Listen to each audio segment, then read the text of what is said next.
which is the Big Express. Now I actually own 2 copies of this album for some reason, you know.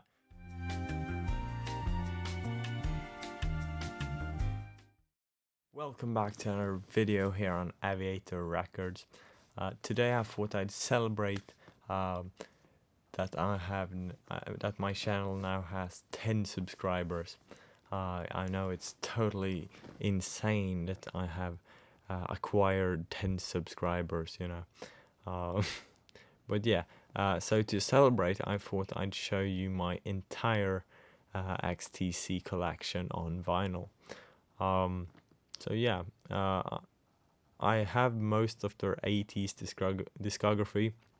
The main chunk of their discography that I'm missing is like their 70s output. I don't have White Music yet. I don't have Go 2. I don't have Drums and Wires, and I don't have Black Seas, and that's a bummer.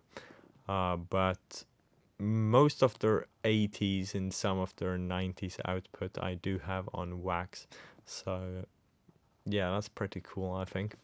Let's get started. I'm gonna show these chronologically.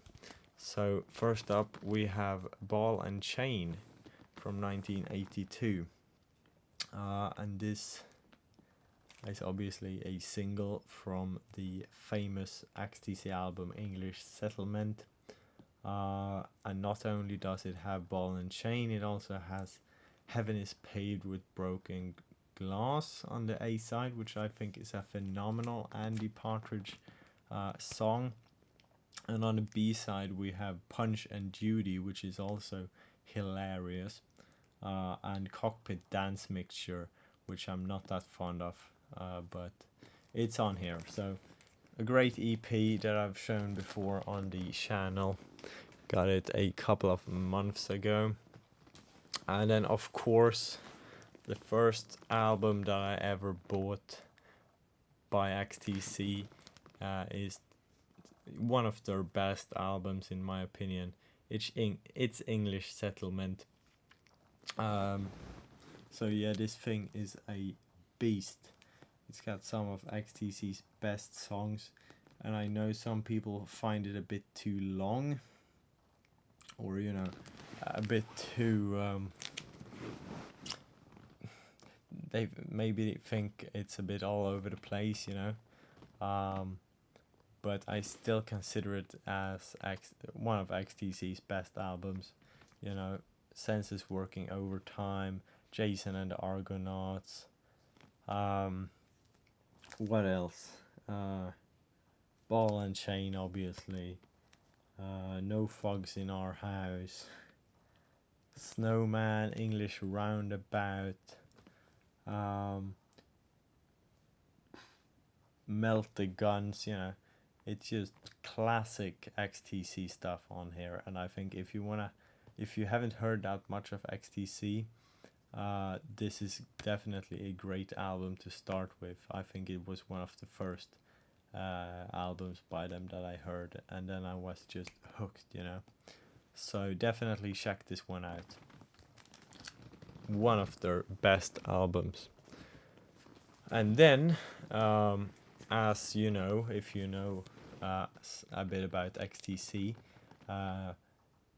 they stopped touring in 1982 because Andy Partridge, the lead singer and songwriter, had some issues, and so they stopped touring, and then they went into the studio to make this album. Mummer came out in 83, and around this time the band's drummer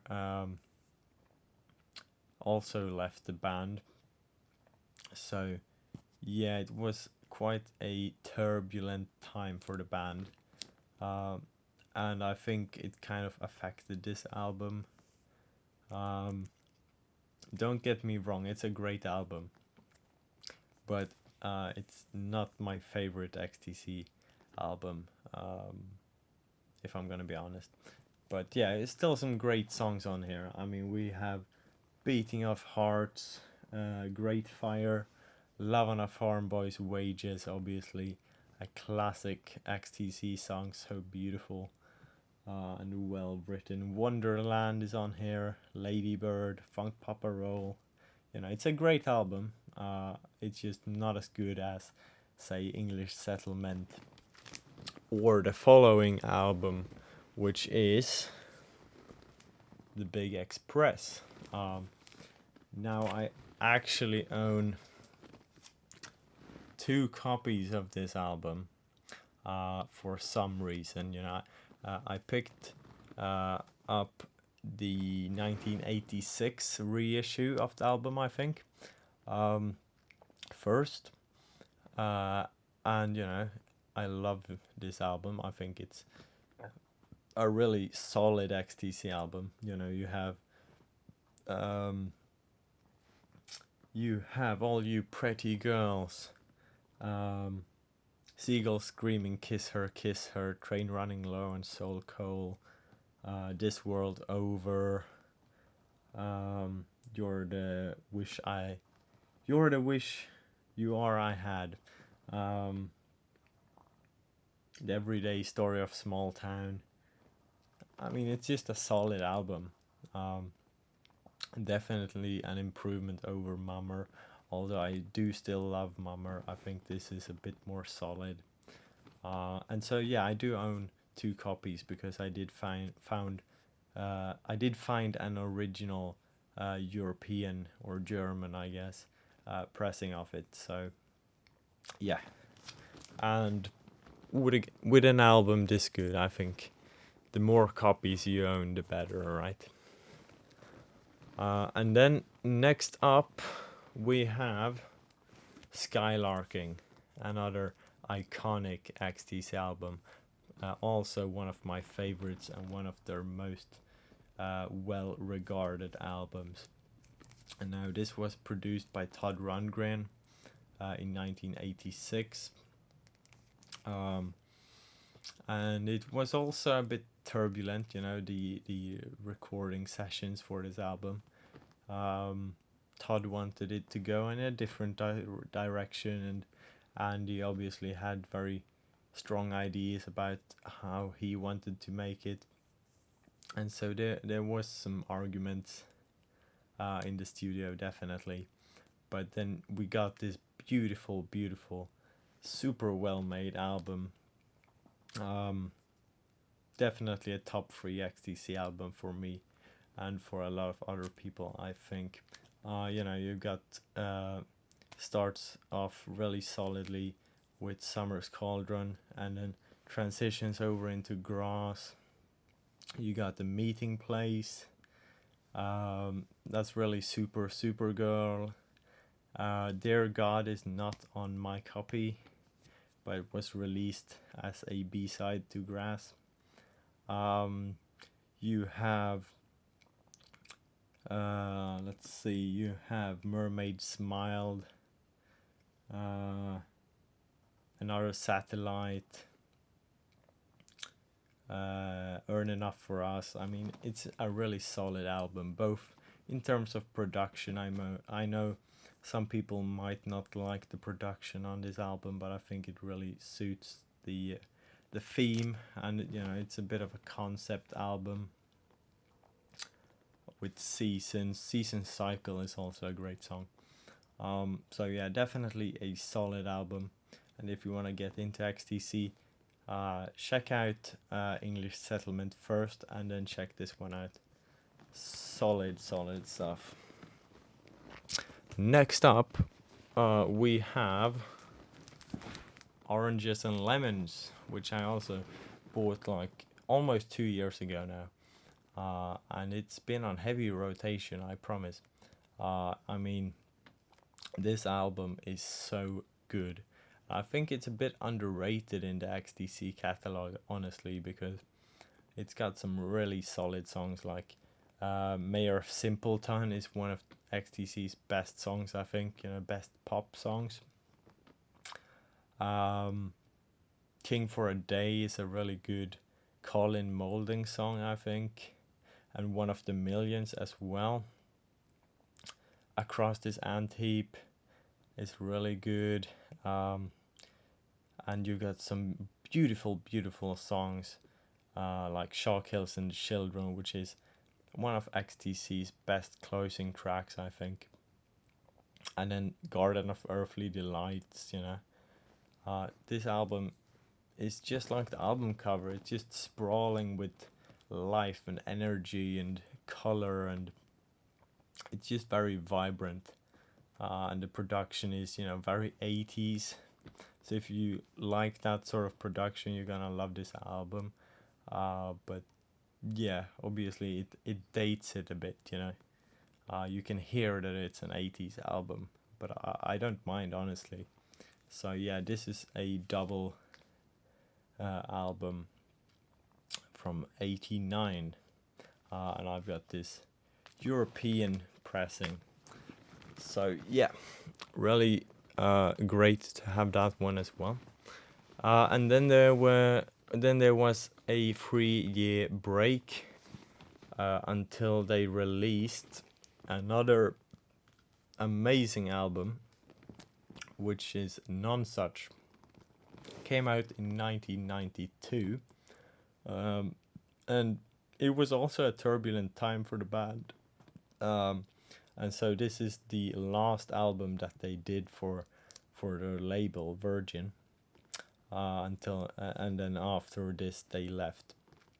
But yeah, this is equally as solid as Oranges and Lemons, if not maybe even better, I think, because I do prefer the production on this slightly. And so you got some really iconic XTC songs, some of the best material, especially Andy's songs on this album are amazing. You got Then She Appeared, The Disappointed, The Ballad of Peter Pumpkinhead, Books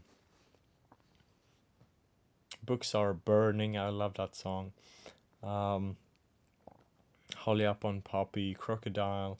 It's fun, but it's a bit more mature, I think. This is like an older brother to Oranges and Lemons. It's a bit more matured. Both like the themes of the songs, but also like the overall feel of the album, I think. And then obviously you have Wrapped in Grey, which is one of my favorite, and I know it's one of Andy's favorite XTC songs as well. So this is a really solid album. Yeah, and that's an original pressing that I got. I'm a lucky guy, I know. And then next up I do have Apple Venus Volume 1. This is the beautiful Ape House reissue from a couple of years ago. I do wish I had the original because it's this beautiful gatefold. I have seen it in person, but it was just too expensive. I couldn't justify buying it for that much when I had this beautiful reissue. But yeah, this is also one of my favorite XTC albums, and for being, one of their last albums, I think it's also one of their best albums. XTC were at their peak, in the early 80s, I think, but this album is so darn good. I mean, come on, you've got Easter Theater, Green Man, you have Harvest Festival, I'd Like That, River of Orchids, Nights in Shining Karma, Your Dictionary. The songwriting on this album is immaculate, and I love the production they did. This album feels almost timeless. It came out in 1999, but I still feel like it holds up today, both in terms of the songs and the production. So definitely check this one out. And then unfortunately I do not own Wasp Star yet. I would like to get an original pressing from 2000 because it's a double LP in a beautiful gatefold. and the Ape House reissue is just a single LP, so that's a bit disappointing, I think. But yeah, eventually I will get either the original or the reissue, I think. And then I do not own any Dukes of Stratosphere records. They just seem very difficult to find, especially here in Sweden, I think. So, but I'm definitely on the lookout for them because they are some of XTC's best work and funniest work, I think. You know, their entire catalog is fun to listen to, but especially the Dukes, I think. And then we've got some other XTC related records that I have. For example, I do have the Wait Till Your Boat Goes Down 7-inch single. It's got 10 feet tall on the B-side. Pretty cool to have. I would like to get some more 7-inch singles from XTC because they have some really solid B-sides, I think. But also kind of difficult to find, so yeah, we'll see. And then lastly, but not least, I do have all three of Andy's My Failed Songwriting Career records, or EPs, should I say. So this is volume 1, which in my opinion is the best volume yet. It's a 4-track EP, came out I think 2 years ago now. You can still find it online, I think. It's pretty cheap. So yeah, it comes with this really cool artwork by Andrew Swainson. Yeah, and it's got 4 really poppy, amazing songs that for some reason were not released. You know, Andy wrote them to other artists or bands, and for some reason they weren't released. So Andy thought, what the heck, and you know, he just recorded them himself and released them under his own name, which is really cool, I think. So Great Day is probably my favorite on this EP, but also Made of Stars is so beautiful. And then we got volume 2, which came out I think last year, and this is also pretty good, I think. A bit more psychedelic, a bit more slightly weirder, I should say, but still really good. I think my favorite song on this one is Seesaw, or Come On Back, maybe. So yeah, really glad to have those. And if you're an XTC collector, I definitely recommend checking those out, because they are really beautiful. And then lastly, I do have the My Failed Christmas Career, I think it's called. Came out this Christmas in 2022. And I've shown it before on this channel, so go check that out. But yeah, this is a really great Christmas EP. You know, I love the 7-inch single that XTC did back in the 80s. And so this is more amazing Christmas songs from Andy. You know, and they're really beautiful. It really gets you in that Christmas spirit. And on the last song, which is called Unwrap You at Christmas, which Andy actually wrote for the Monkees, and the Monkees did release it, so it's not a failed song in that regard. But on this version, his daughter Holly Partridge actually does the main vocals, and she's really talented. So yeah, definitely a really good EP, this one as well. But that's about it, I think. if I get any new XTC records to my collection, I'll update you on that. And yeah, have a good one. Bye.